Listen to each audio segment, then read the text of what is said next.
do some serious fucking. She's trying. She needs to get that little wonder out and push it up and down the fucking hills.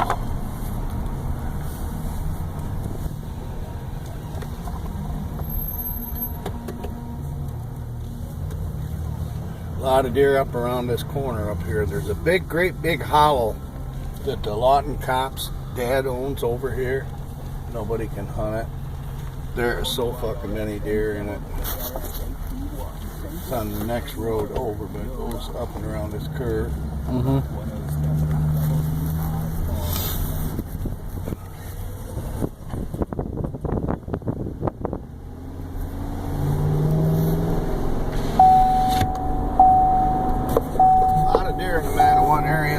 Big swamp over that way, but you gotta know them fuckers real well to get in. They fight amongst themselves even.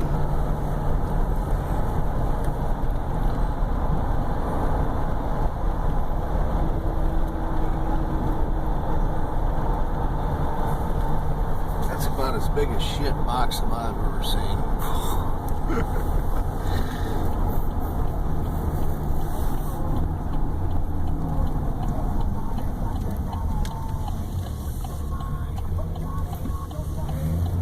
Go to a gas station. We don't get a can of School, so I'll go to Decatur. I'll grab us a 6-pack. So I'm thirsty. Fucking water's like shit.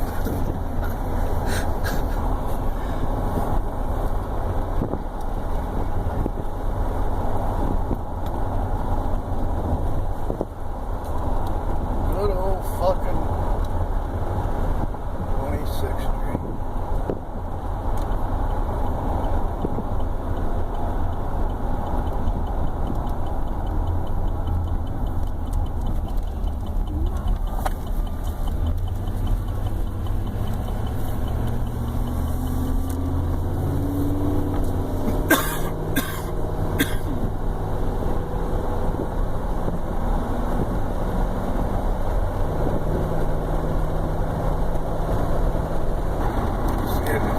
Series.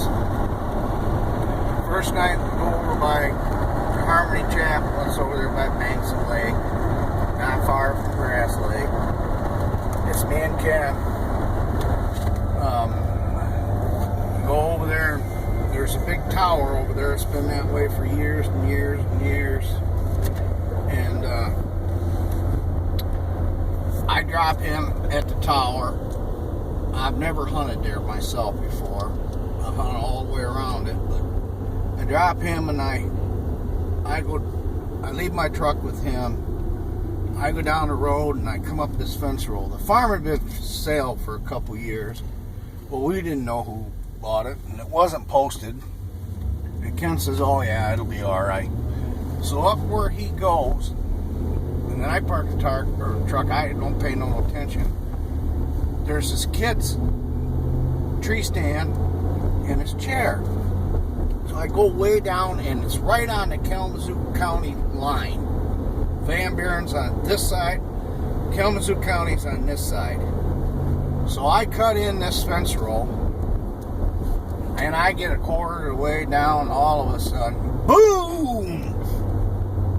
This is during gun season. Well,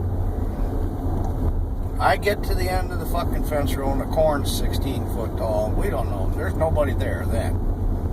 So this was like on a Thursday night. So Ken cuts the son of a bitch out. And then I start dragging it down. It was kind of downhill from where it was at. I kind of dragged it part way, and I went to the fucking truck. I got thirsty. It was warm like tonight.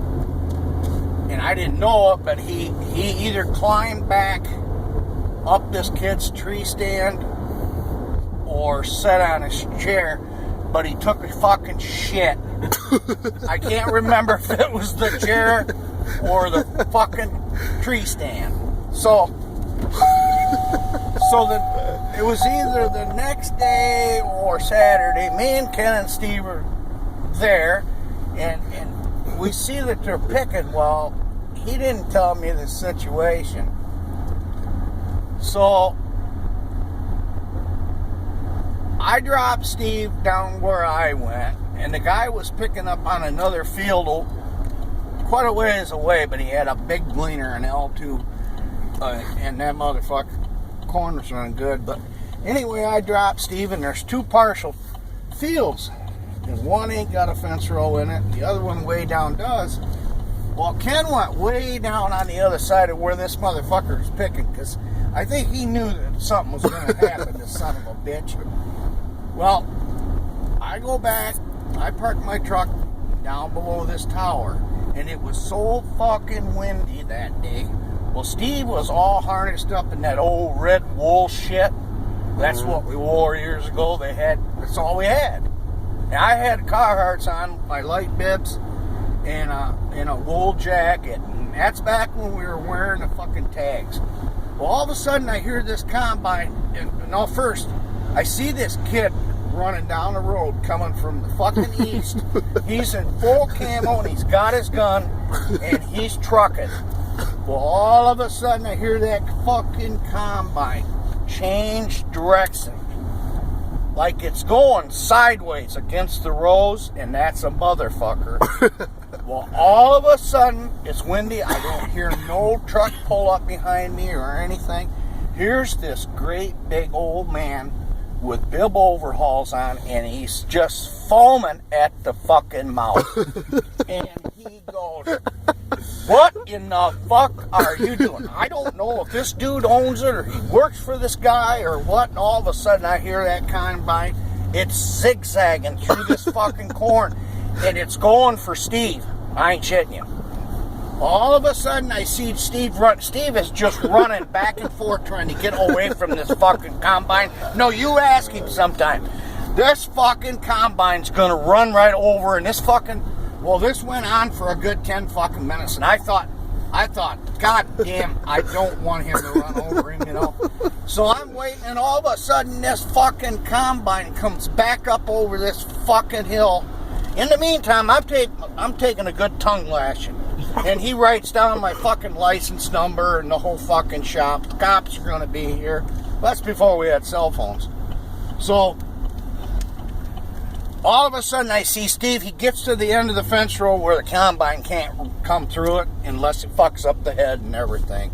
All of a sudden this guy pulled up on the fucking goddamn hill of the combine. He gets out and he points fucking 30-30 towards me and Steve. I could see it. It was a 30-30. And I'm thinking to myself, you son of a bitch, if you want... And he was within range with my fucking Browning. I was going to fucking blow him right out of the goddamn combine. Well, in the meantime, we're not sure where Ken's at. Steve is just in full sweat. Well, anyway, we get Steve in the fucking truck. And boy, I'm in a panic mode because I figured the DNR is going to be here, you know, or the sheriff or something. Well, anyway... We get in the fucking truck, we got a few beers, and we start driving around the block. And that fucking Ken had a wounded doe way over on trespassing on somebody else's woods, and it's so wounded it's laying up against the tree, and he won't come to the truck. We wasted an hour and a half to get that motherfucker.